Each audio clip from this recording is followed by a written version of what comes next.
Hi, welcome back. Let's go on with Romans chapter 7.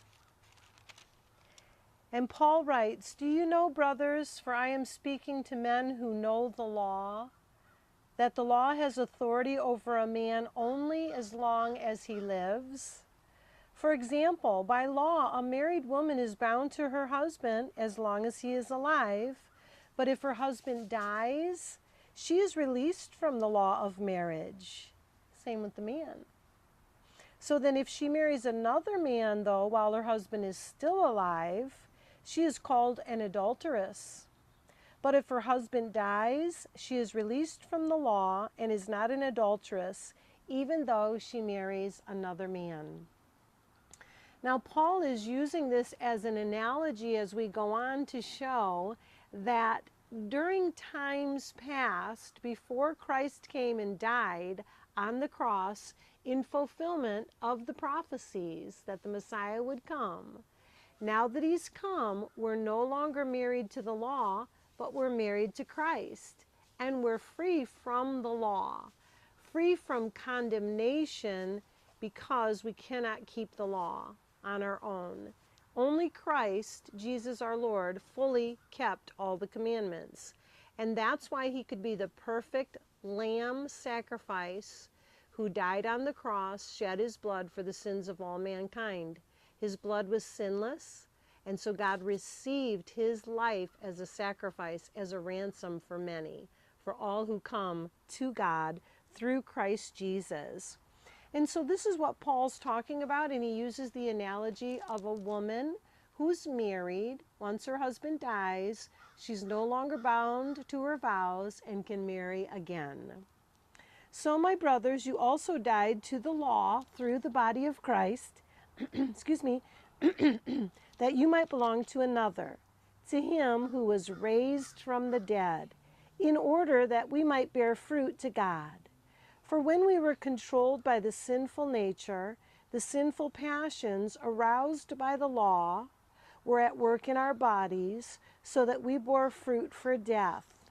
But now, by dying to what once bound us, we have been released from the law, so that we serve in the new way of the Spirit, and not in the old way of the written code.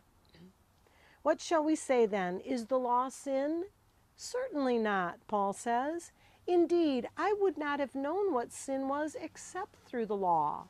For I would not have known what it was to covet if the law had not said, 'Do not covet.' But sin, seizing the opportunity afforded by the commandment, produced in me every kind of covetous desire."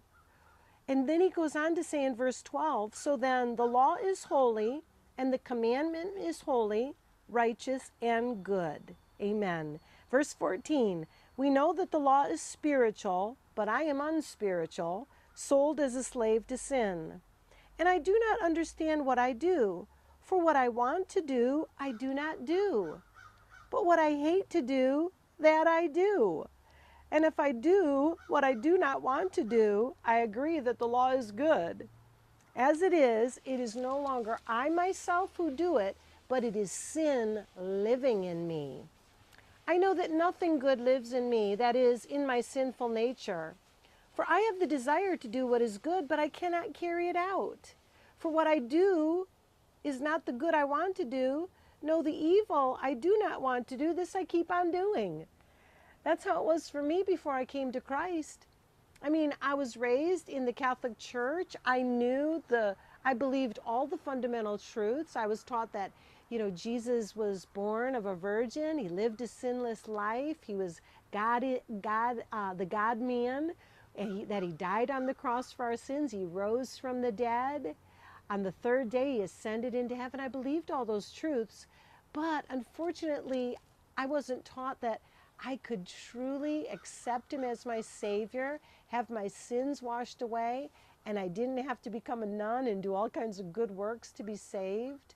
And so I always struggled. I wanted to do good, but I kept doing bad, and I couldn't give up the sin. I always desired to sin. That's what Paul's talking about here. But once I truly realized that I could only be saved through accepting Jesus, not through ritual or good works. I could only be saved by accepting him and his shed blood at Calvary's cross in payment for my sins. Once I realized that, once I received him as my personal Savior, the Holy Spirit came in, and now he gives me the power to overcome sin. It's wonderful. That's what God does for us in Christ.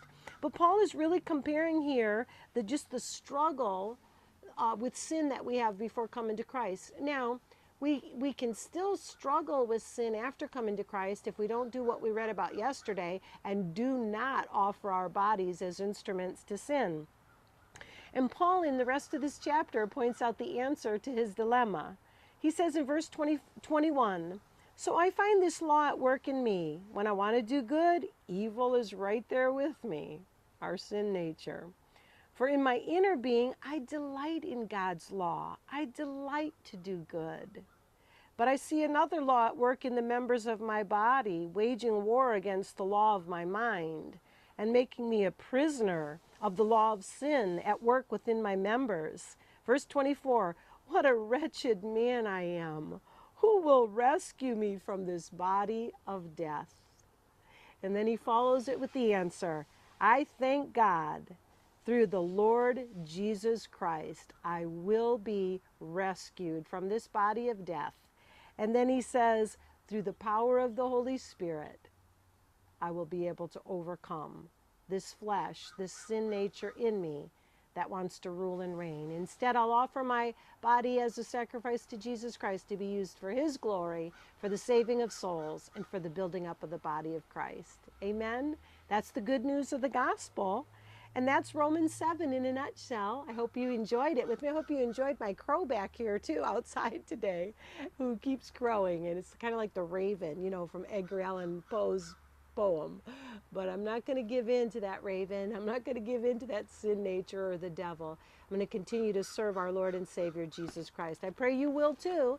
And I hope you'll join me next time for Romans chapter 8, another great chapter. I love the book of Romans. I hope you do too. God bless you. And you know what? God is going to bless you because you took time to listen to his word today. So enjoy your day in Jesus' name. Amen.